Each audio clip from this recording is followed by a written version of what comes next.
la pluie martelait les pavés de la rue Mouffetard comme un reproche incessant, et Lucas, ivre de vin bon marché et de regrets fugaces, trébucha contre la porte d'un bar clandestin, son cœur battant au rythme d'une musique qui n'était plus que silence intérieur. « Tu n'es qu'un gamin perdu », murmura-t-il à son reflet brisé dans une flaque, avant de pousser la porte d'un geste rageur, ignorant le vide qui le rongeait déjà. Et là, au milieu des rires forcés et des corps entremêlés, il croisa un regard non pas le sien, mais celui d'un inconnu qui, sans un mot, sembla percer l'armure de sa nuit. Paris, cette ville de lumière trompeuse, avait englouti Lucas comme une amante capricieuse. À 22 ans, il était venu d'un petit bled de l'Iowa pour étudier la littérature à la Sorbonne, rêvant de Hemingway et de Fitzgerald, mais la réalité s'était muée en un tourbillon de fêtes interminables, de nuits blanches et de cœurs brisés qu'il collectionnait comme des trophées éphémères. Ce soir-là, dans ce sous-sol enfumé du quartier latin, Lucas sirotait un pastis trop fort, flirtait avec un garçon aux yeux verts qui ne se souvenait même pas de son nom le lendemain. « Viens, on danse » avait-il lancé, la voix rauque, mais au fond de lui, une voix plus ancienne, celle de son père puritain, hurlait, imprudent. Toujours imprudent. Les murs suintaient d'humidité, et l'air était chargé d'une odeur de tabac froid et de sueur. Lucas se fraya un chemin à travers la foule, son corps mince et athlétique fruit d'heures passées à courir le long de la Seine pour fuir ses démons en frôlant des épaules inconnues. Il avait les cheveux châtains en bataille, des yeux bleus qui pétillaient d'une insolence juvénile, et un sourire qui désarmait les cœurs les plus endurcis. Mais ce soir, ce sourire était forcé, un masque pour cacher la faille qui s'élargissait en lui depuis son arrivée en France 6 mois plus tôt. Sa mère, veuve et pieuse, lui avait envoyé une lettre la semaine passée, « Reviens, mon fils. Paris te change. » Il l'avait brûlée dans un cendrier, riant jaune. Soudain, un éclat de verre brisé. Une bagarre avait éclaté près du bar aux deux hommes, poings serrés, s'échangeant des insultes homophobes qui firent monter la bile dans la gorge de Lucas. Sans réfléchir, il s'interposa, son imprudence légendaire prenant le dessus. « Eh, arrêtez ça » cria-t-il en anglais, accent américain tranchant l'air. Un coup de poing le frappa à l'épaule, le projetant contre un mur. La douleur fut vive, mais ce fut le regard de la foule mi-amusée, mi-dégoûtée ou qui le blessa le plus. Il tituba dehors, la joue en feu, la pluie lavant son humiliation comme une absolution ratée. Les rues étaient désertes maintenant, l'aube pointant à peine derrière les toits haussmanniens. Lucas erra, les mains dans les poches de son jean usé, jusqu'à ce qu'il aperçoive la silhouette massive de la bibliothèque Sainte-Geneviève, ses fenêtres gothiques comme des yeux bienveillants dans la nuit. Il n'avait pas remis les pieds dans une bibliothèque depuis des semaines, trop de livres, trop de silence qui forçait à l'introspection. Mais ce matin-là, il poussa la porte lourde, cherchant refuge dans l'odeur familière du papier ancien et de la cire d'abeille. À l'intérieur, le calme régnait en maître. Les tables de bois ciré étaient occupées par des étudiants voûtés sur leurs notes, et au comptoir d'accueil trônait un homme d'une quarantaine d'années, aux lunettes rondes et aux cheveux poivre et sel soigneusement peignés. Thibaut. Lucas ne le savait pas encore, mais cet homme, avec son pull gris impeccable et son regard d'un vert profond, calme comme un lac alpin, allait devenir le phare dans sa tempête. Thibaut leva les yeux de son registre, un sourire discret effleurant ses lèvres fines. « Vous avez l'air perdu, monsieur. Puis-je vous aider ?» Sa voix était basse, modulée avec cet accent parisien pur, sans fioriture. Lucas s'appuya au comptoir, essuyant la pluie de son visage. « Juste. Un endroit sec. Et peut-être un café, si vous avez. » Il tenta le charme, ce sourire en coin qui marchait toujours, mais Thibaut ne broncha pas. Au lieu de cela, il glissa un formulaire sous le nez de Lucas. Carte de lecteur obligatoire. Non. L'échange fut bref, presque guindé, mais dans les yeux de Thibaut, Lucas crut déceler une lueur de curiosité. Pitié. Il remplit le papier d'une main tremblante, notant son nom, Lucas Harper, étudiant en littérature comparée. Les jours suivants, Lucas revint. Pas pour étudier ou du moins, pas au début. Il s'asseyait dans un coin sombre, feignant de lire Le Grand Gatsby, mais ses yeux déviaient vers Thibaut, qui rangeait les livres avec une précision maniaque, comme si chaque volume était une relique sacrée. Thibaut avait 50 ans passés, veuf depuis une décennie, père d'une fille adulte qu'il voyait rarement. Sa vie était un rituel, café noir le matin, catalogage l'après-midi, un verre de Bordeaux seul le soir dans son appartement du Marais. Il n'avait pas cherché l'amour depuis la mort de sa femme, les hommes, dans sa jeunesse, n'avaient été que des ombres fugaces, des péchés qu'il avait enfouis sous des couches de discrétion. Pourtant, Lucas l'intriguait. Cet Américain bruyant, avec ses rires trop forts et ses allures de gamin des rues, apportait un vent de fraîcheur dans la monotonie de la bibliothèque. Un après-midi, alors que la lumière d'octobre filtrait en raies obliques, Lucas s'approcha du comptoir, un livre à la main. « Monsieur Thibault, c'est ça? Vous avez lu ça? Mrs. Dalloway. C'est sur le temps qui file, les regrets. » Sa voix était hésitante, vulnérable pour la première fois. Thibault ajusta ses lunettes, prenant le volume. Wolf. Oui. Elle capture l'âme d'un instant, n'est-ce pas? Comme Paris elle-même. Leurs doigts se frôlèrent sur la couverture, un contact électrique qui fit rougir Lucas. Thibault retira sa main prestement, mais le mal était fait. Ce soir-là, Lucas ne sortit pas, il resta jusqu'à la fermeture, aidant à ranger des cartons de revues anciennes. « Vous n'êtes pas obligé, » murmura Thibault, mais ses yeux disaient l'inverse. Leur première conversation vraie eut lieu sous un ciel d'orage, la bibliothèque vidée de ses âmes studieuses. Lucas avoua son chaos, les fêtes, les amants éphémères, la lettre de sa mère qu'il n'avait pas ouverte. « Je suis un désastre, Thibault. Un étudiant imprudent qui court après des fantômes. » Thibault écouta, assis sur un tabouret, ses mains jointes comme en prière. L'imprudence est le privilège de la jeunesse, Lucas. Mais elle lasse. Un jour, on cherche le silence. Sa voix était un baume, et pour la première fois, Lucas pleura non pas de rage, mais de soulagement. Bientôt, leurs rencontres s'étirèrent au-delà des murs de pierre. Un café au Procope, où Thibault raconta son enfance à Lyon, sa femme disparut trop tôt d'un cancer. Lucas parla de l'Iowa, des champs de maïs infinis et d'un premier baiser volé à un garçon du lycée, puni par une raclée paternelle.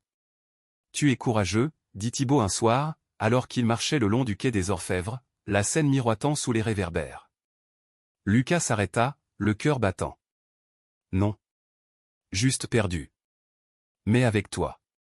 Je me sens trouvé. » Le premier baiser fut un vol, discret comme un secret partagé. Dans l'ombre d'une ruelle près de Notre-Dame, Thibault attira Lucas contre lui, ses lèvres sèches et hésitantes effleurant celles du jeune homme. C'était maladroit, chargé d'années de répression, mais pur comme une prière exaucée.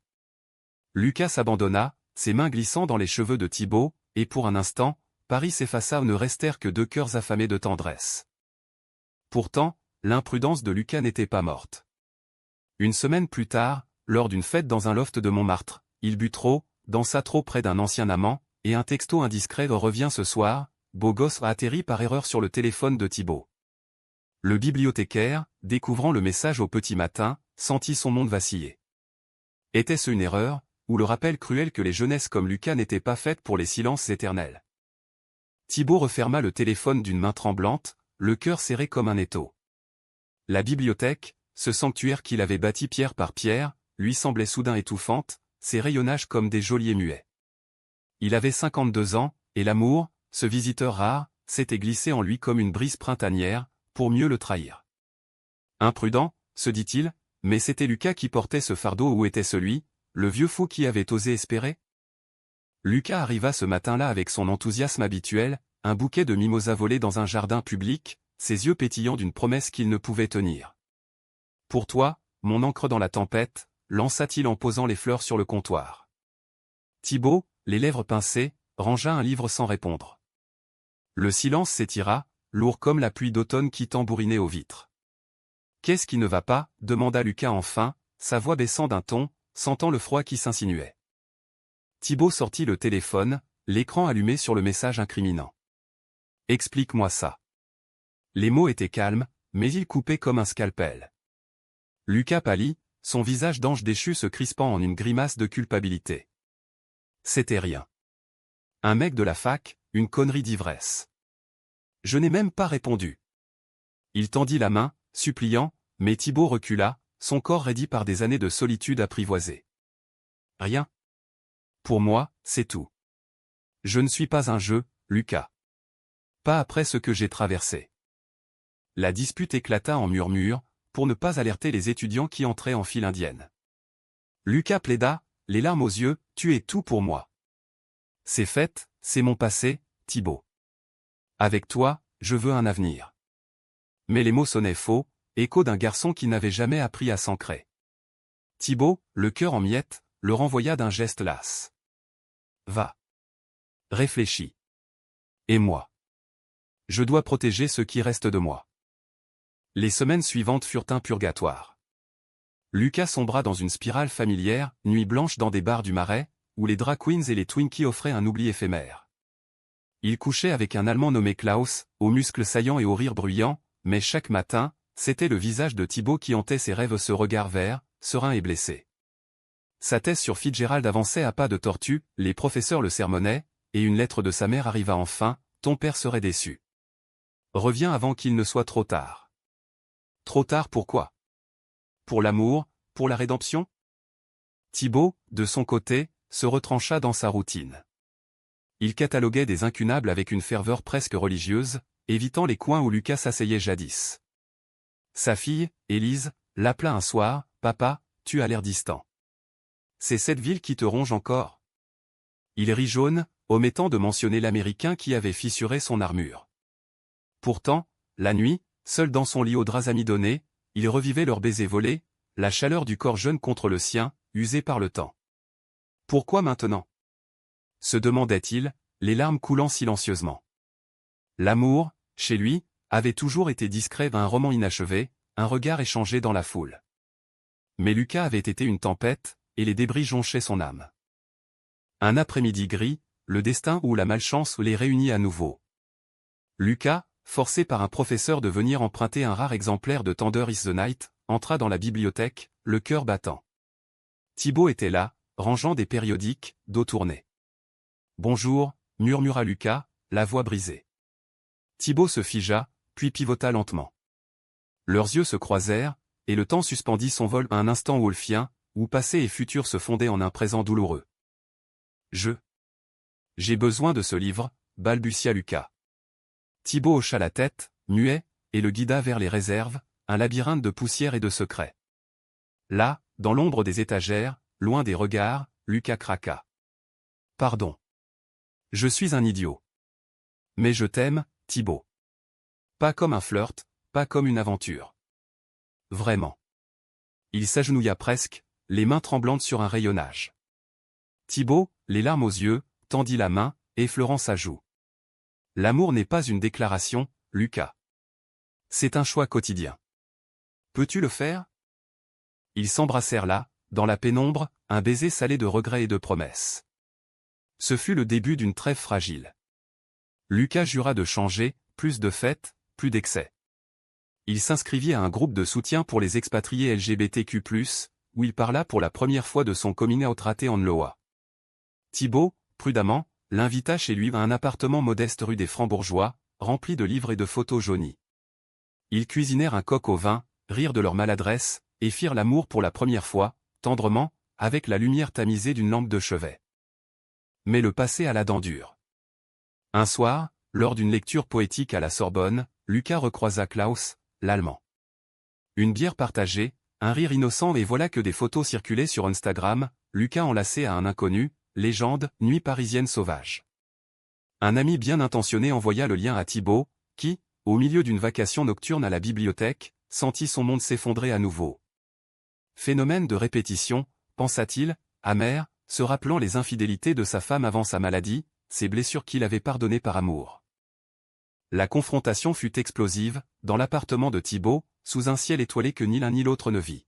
« Tu me prends pour un idiot » hurla Thibaut, sa voix brisée sortant de ses gonds pour la première fois. Lucas, les yeux écarquillés, nia, c'était rien. Une pause stupide. Mais les mots ne suffisaient plus, la confiance, ce fil ténu, s'était rompu. Thibaut, le cœur en lambeaux, le mit à la porte. Va vivre ta vie d'imprudent. Moi, je retourne à mon silence. Lucas erra cette nuit-là, la scène comme un serpent noir sous les ponts.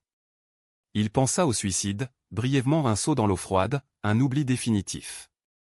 Mais au lieu de cela, il appela sa mère, la première fois en des mois. Maman. J'ai tout gâché. Sa voix, chevrotante, traversa l'Atlantique, et pour la première fois, elle l'écouta sans jugement. Mon fils, l'amour est une leçon. Apprends-la. Le lendemain, Lucas disparut de la bibliothèque. Thibaut, hanté par l'absence, fouilla les rayonnages comme un fantôme, cherchant un mot, un signe. Rien. Les jours devinrent semaines, et l'hiver s'installa, piquant comme un reproche. Thibaut, pour survivre, se plongea dans un projet fou, répertorier les amours cachés dans la littérature française Verlaine et Rimbaud, Proust et ses ombres. Mais chaque page était une piqûre de sel. Jusqu'à ce que, un matin de décembre enneigé, Lucas revienne. Pas en étudiant turbulent, mais en homme changé, cheveux coupés courts, regard plus mûr, un manuscrit sous le bras. « J'ai écrit ça pour toi », dit-il simplement, tendant les pages. C'était son histoire là, un récit brut de passion et de chute, inspiré de Fitzgerald mais ancré dans leur vérité. Thibaut lut, les mains tremblantes, et au dernier mot et dans le silence, nous nous trouvâmes, il pleura. Le manuscrit de Lucas gisait sur la table de la bibliothèque, page froissée comme un aveu tardif, et Thibaut, les yeux rougis par une nuit sans sommeil, le feuilletait en silence, chaque mot un fil reliant leurs âmes fracturées.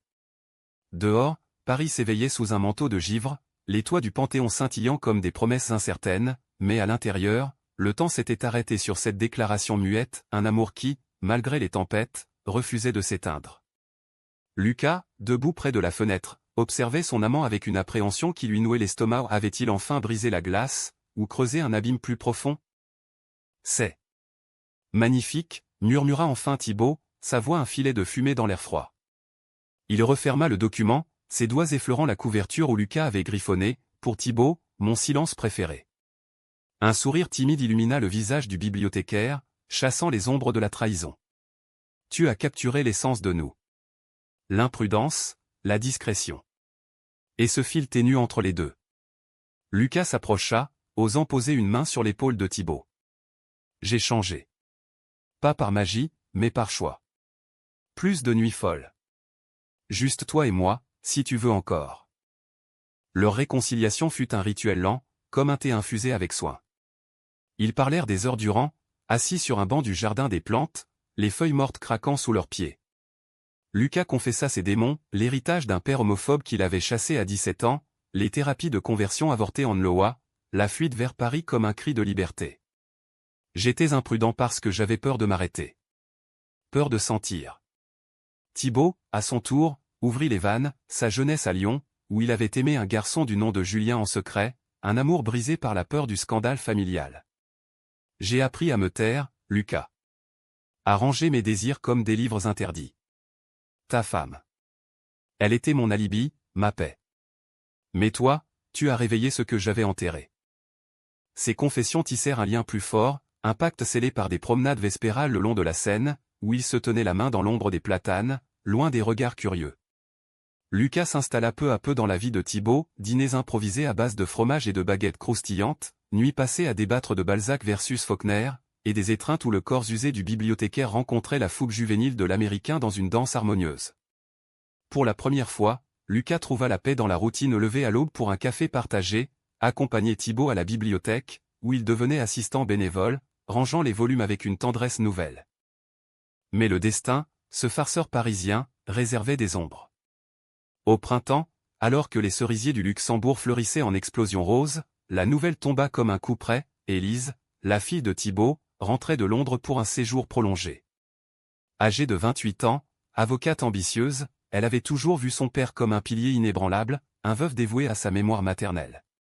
Lors d'un dîner familial rue des Francs-Bourgeois, Lucas fut présenté comme un ami américain, étudiant brillant. Élise, aux yeux perçants et au chignon impeccable, le jaugea avec un sourire poli, mais son intuition féminine flaira le mensonge. Les jours suivants furent un champ de mine. Élise, hébergée chez son père, remarqua les regards complices, les rires étouffés dans la cuisine à l'aube. Un soir, elle confronta Thibaut, « Papa, qui est vraiment ce Lucas? Il n'est pas juste un « ami ».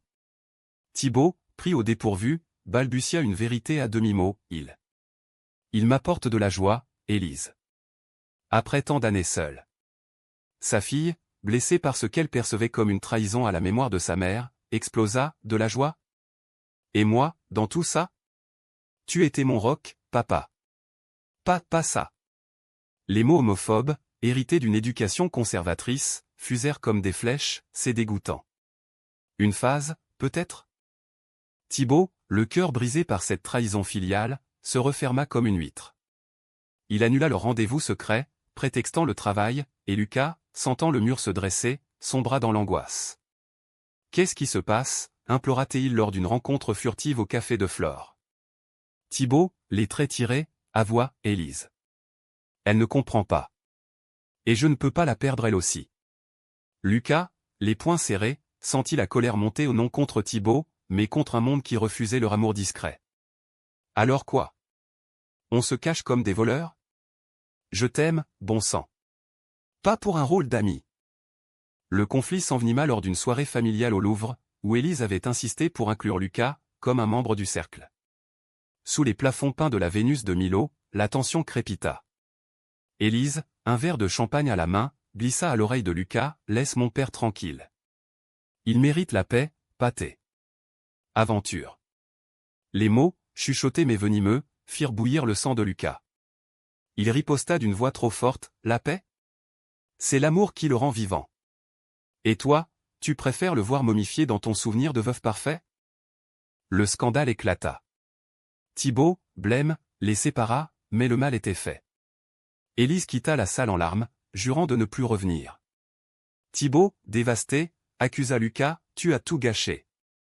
Ta langue imprudente. » Lucas, les yeux flamboyants, hurla en retour, « Non. C'est ta peur. Tu nous trahis pour une fille qui ne te voit pas telle que tu es. » Ils se quittèrent sur le parvis du musée, la nuit tombant comme un voile funèbre, et Lucas, errant seul vers Montparnasse, jura de ne plus revenir. Pourtant, l'absence fut un feu purificateur. Thibaut, confronté à sa solitude revenue, appela Élise des jours plus tard. Une conversation âpre, des pleurs partagés, et enfin, une révélation, « Papa, je t'aime. Mais j'ai eu peur. Peur de te perdre à un monde que je ne comprends pas. » Élise, après une nuit de réflexion, invita Lucas à un café neutre le Verlaine, ironie du sort. « Je ne suis pas prête à tout accepter d'un coup, » dit-elle, tendant une main hésitante. Mais pour lui. Essayons. Lucas, le cœur en berne, accepta. Et ce fut ce geste, cette brèche dans la forteresse familiale, qui permit à Thibaut de respirer. Leur amour, testé par le feu, renaquit plus fort non plus dans l'ombre, mais à la lumière crue des jours. L'été enveloppa Paris d'une chaleur moite, transformant les boulevards en fourneaux où les Parisiens, las de l'asphalte brûlant, fuyaient vers les bords de mer ou les ombres des cafés. Pour Lucas et Thibaut, cependant, cette saison fut un baptême de feu non pas destructeur, mais alchimique, transmutant leurs cicatrices en or pur. Élise, revenue avec une prudence de chatte, s'était installée dans un rôle ambigu, observatrice bienveillante, posant des questions sur l'Amérique de Lucas lors de dîners tendus, ou glissant un livre sur les droits LGBTQ+ dans la bibliothèque de son père. Pour comprendre, murmurait-elle, et Thibaut, ému, serrait sa main en silence. Lucas, de son côté, avait canalisé son énergie imprudente en création. Son manuscrit, enrichi de leurs tourments, fut soumis à un éditeur du quartier latin, à un petit maison d'édition spécialisée dans les voies marginales. La réponse arriva par un matin pluvieux de juillet, acceptation, avec une avance modeste mais réelle. C'est pour nous, dit Lucas à Thibaut, brandissant la lettre comme un étendard. Ils fêtèrent cela au sommet de Montmartre, partageant une bouteille de champagne tiède, les yeux perdus dans le panorama scintillant de la ville. À l'amour silencieux, porta Lucas en trinquant, et Thibaut, les joues rosies par l'alcool et l'émotion, répondit, et à l'imprudence qu'il a révélée. Leur intimité s'approfondit, tissée de gestes quotidiens qui valaient tous les serments. Thibaut apprit à Lucas les subtilités de la cuisine française, d'un ratatouille mijoté avec amour, des escargots grésillants qui faisaient grimacer l'Américain. En retour, Lucas initia Thibaut aux joies rock'n'roll, un concert de Springsteen à l'Olympia, où le bibliothécaire, raide d'abord, se surprit à taper du pied, son corps se déliant sous les riffs endiablés. « Tu me rends jeune », confia-t-il un soir, allongé nu contre Lucas, la sueur de leurs ébats encore perlée sur la peau. Mais le vrai test vint avec l'arrivée de l'automne, et d'un fantôme du passé de Lucas. Une lettre cachetée de l'Iowa, son père, le vieux fermier rigide, avait eu une attaque cardiaque. « Viens si tu peux. Pour une fois, sois un fils. » Lucas, déchiré, montra la missive à Thibaut lors d'un pique-nique au bois de Boulogne. « Je dois y aller. » Pas pour lui, mais pour clore ce chapitre. Thibaut, les yeux voilés par la peur de l'abandon, hocha la tête. « Vas-y. Mais reviens-moi entier. » Le voyage fut un calvaire transatlantique. À l'aéroport de Des Moines, Lucas loua une voiture cabossée, roulant à travers les plaines infinies qu'il avait vu naître et fuir.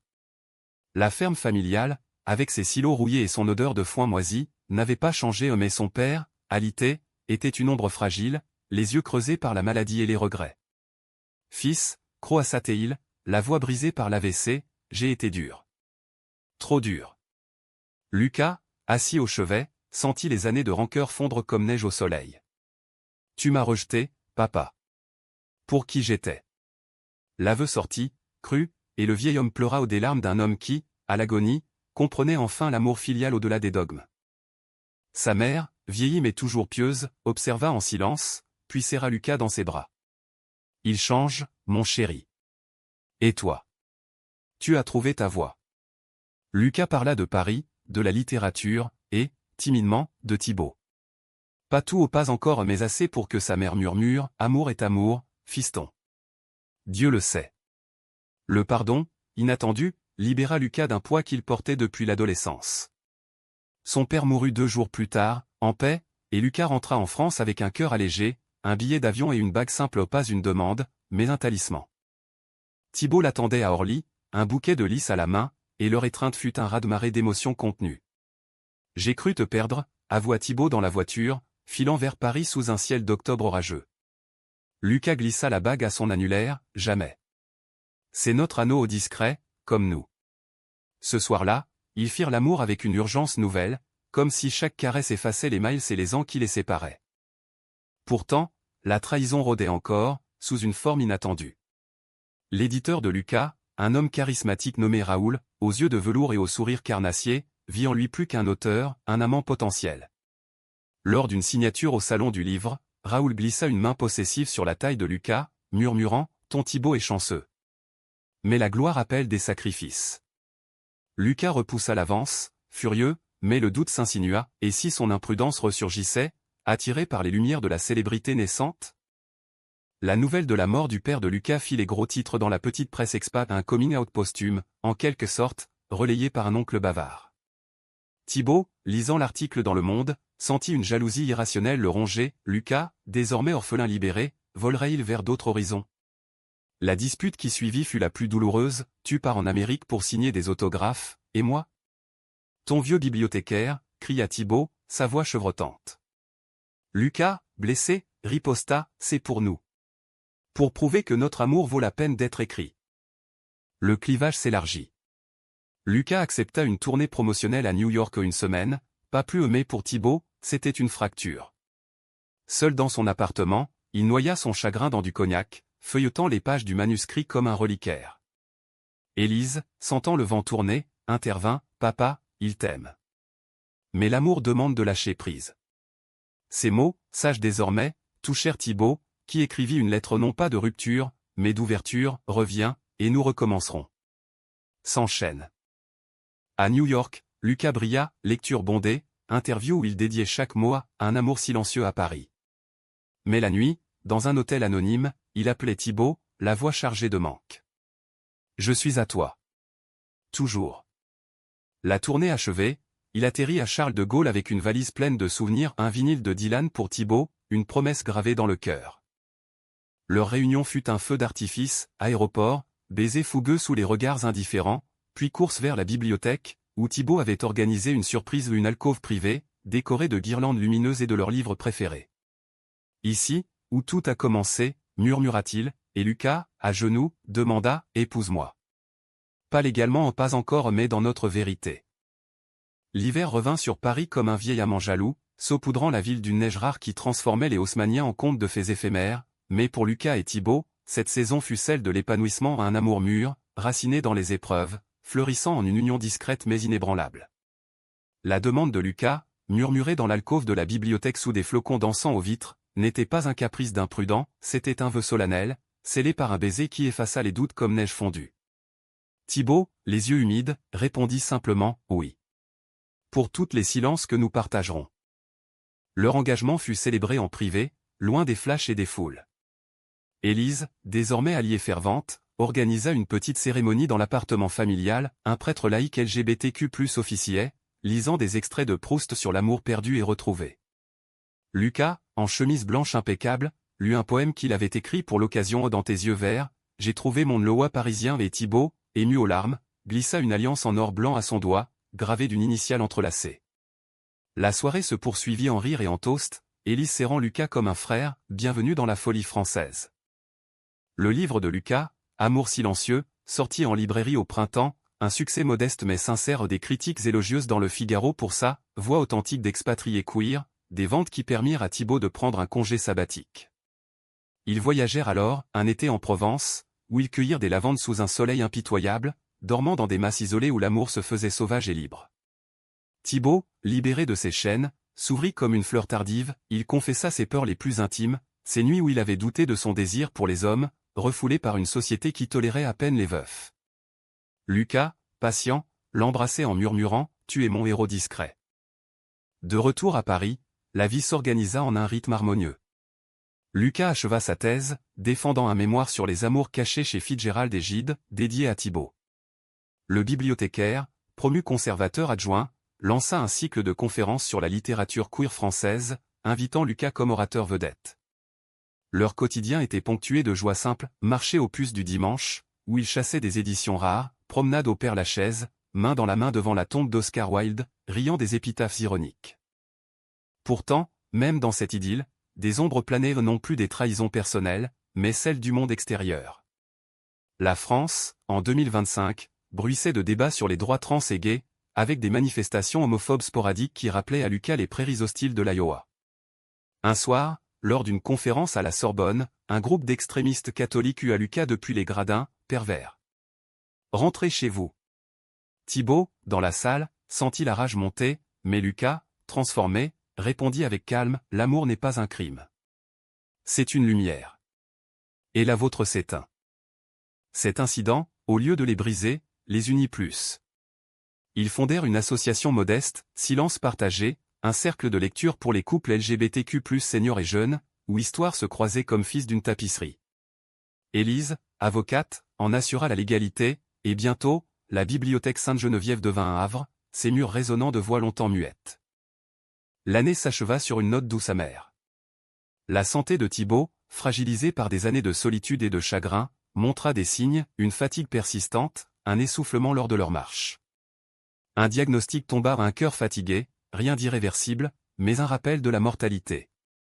Lucas, terrifié, veilla à ses côtés lors des consultations à l'hôpital Cochin, tenant sa main comme un talisman. « Promets-moi, » murmura Thibaut un soir, sous les néons froids, « que si je pars le premier, tu continueras à écrire. Notre histoire. » Lucas pleura, mais jura, seulement si tu restes. Pour les chapitres à venir. Les traitements marchèrent, Thibaut reprit du poil de la bête, et ils célébrèrent d'un voyage à Venise, canot miroitant, gondole paresseuse, un amour qui se reflétait dans chaque vaguelette. De retour, Lucas reçut une lettre de sa mère, « Je viens à Paris.